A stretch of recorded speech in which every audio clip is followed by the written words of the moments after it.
What is one socially unacceptable fact about yourself? I can never tell if I am a lazy person or depressed.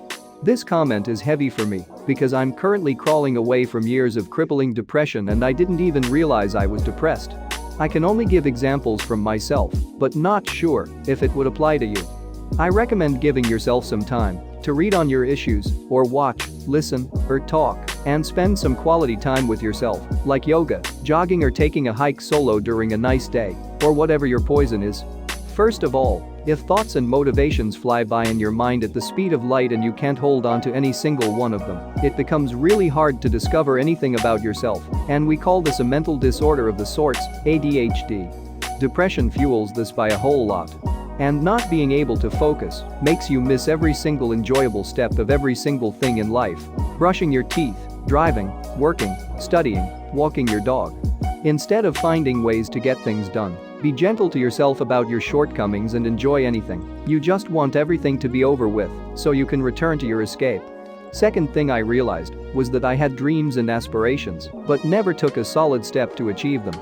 They were just there, not providing any sort of drive or motivation.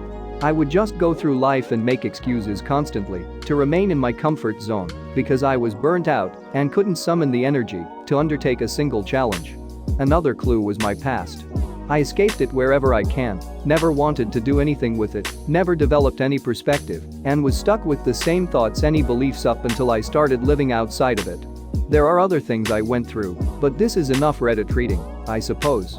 Just remember, in both cases, you can discipline yourself to create a pretty cushy life where you learn to deal with sources of stress, anxiety or apathy. It's hard to summon that energy to get anything done, but slow does it. I have no ambition to do anything. No dream job or passions either.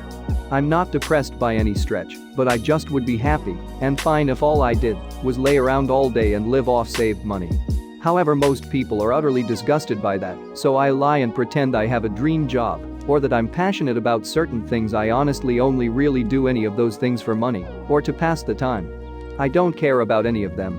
That's part of why I have so much trouble connecting with people. I so want a girlfriend, but nobody wants a boring dude who doesn't have passions and simply exists. I hate that about myself, but I can't change it. It makes me sad. Being very introverted and avoidant of people doesn't help either.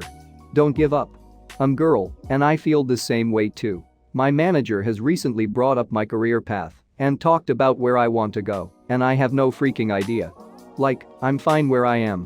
Give me raises to keep my pay up with inflation and I may just never leave.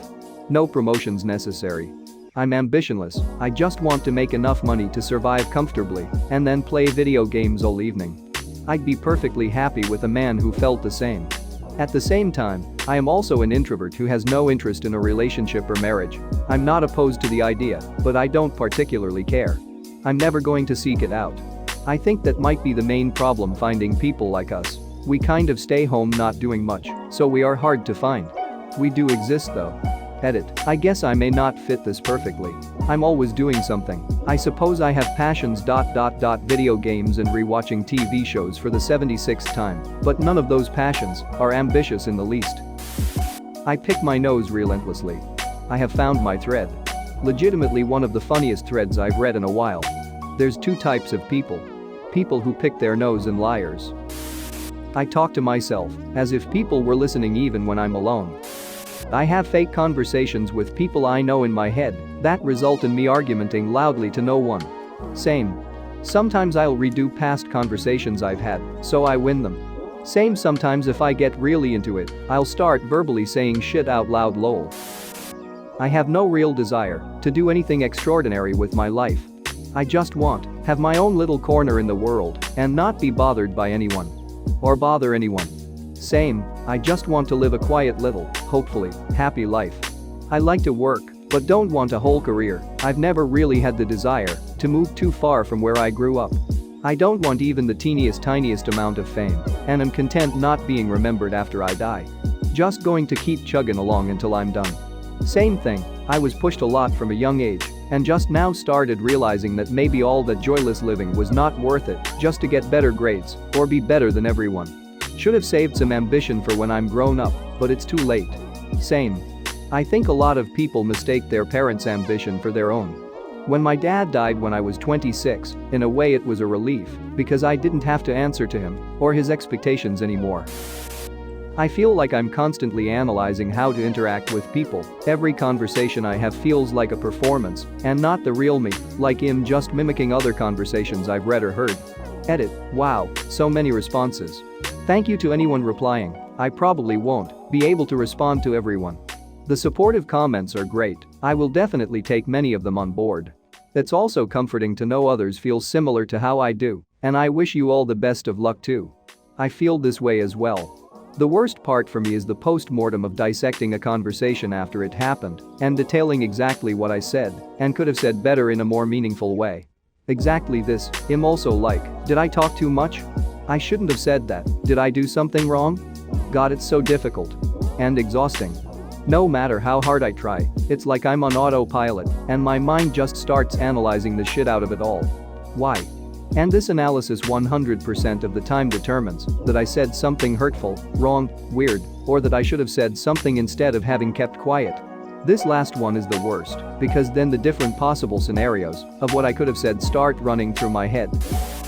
When I worked in a human transplant tissue lab, I would talk to the deceased donors to make myself feel better about processing a person who died suddenly hours before. Like, hey Mrs. Bird, how are we feeling today? When she is obviously lying in pieces in a cooler about to be swabbed, irradiated, and transplanted in another human. I really like this one. I would honestly prefer that someone spoke to a loved one's dead body that way. Reminds me of the epilogue of the science fiction novel Shards of Honor by Lois McMaster Bujold, which has little to do with the rest of the story, so no major spoilers below. A new guy gets assigned to work for a woman who is collecting the bodies drifting around in space after a huge battle. He's disturbed that she talks to them as she works and takes really special care to clean them properly, fix their hair, straighten up their clothing, and collect and catalog every personal belonging. At the end, they find the body of a young woman, and the lady is even more careful than usual and eventually leans down and kisses the corpse on the forehead. He's like, what the hell? You're batshit crazy. Turns out it's the woman's daughter who died in the battle, and she volunteered for the assignment because she wanted to find her body.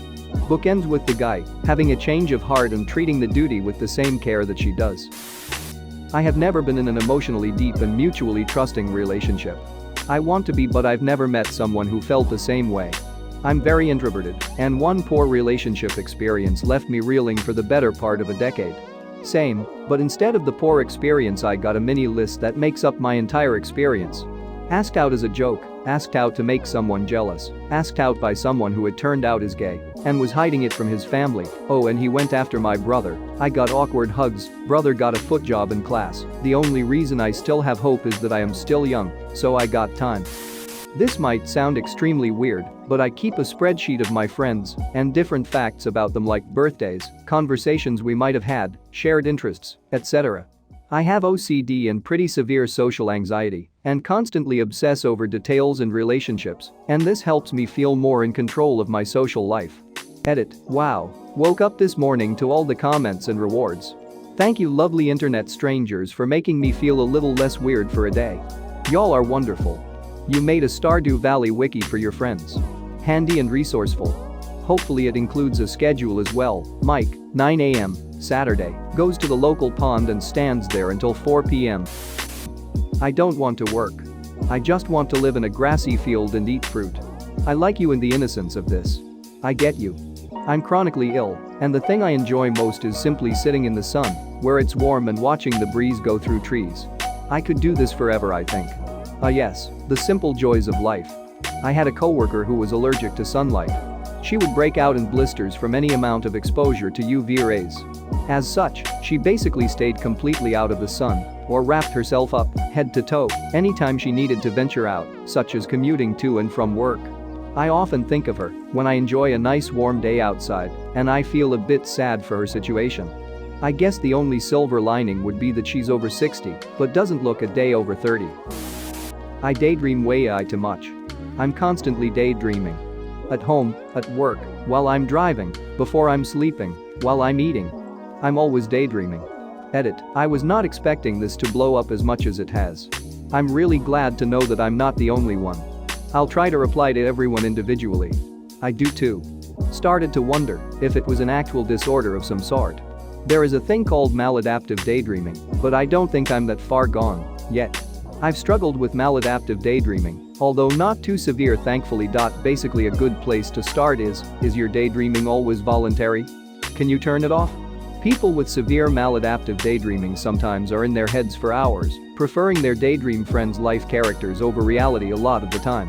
Usually starts as a coping mechanism for some unhappiness that slowly turns into the thing preventing you from doing anything to better your situation.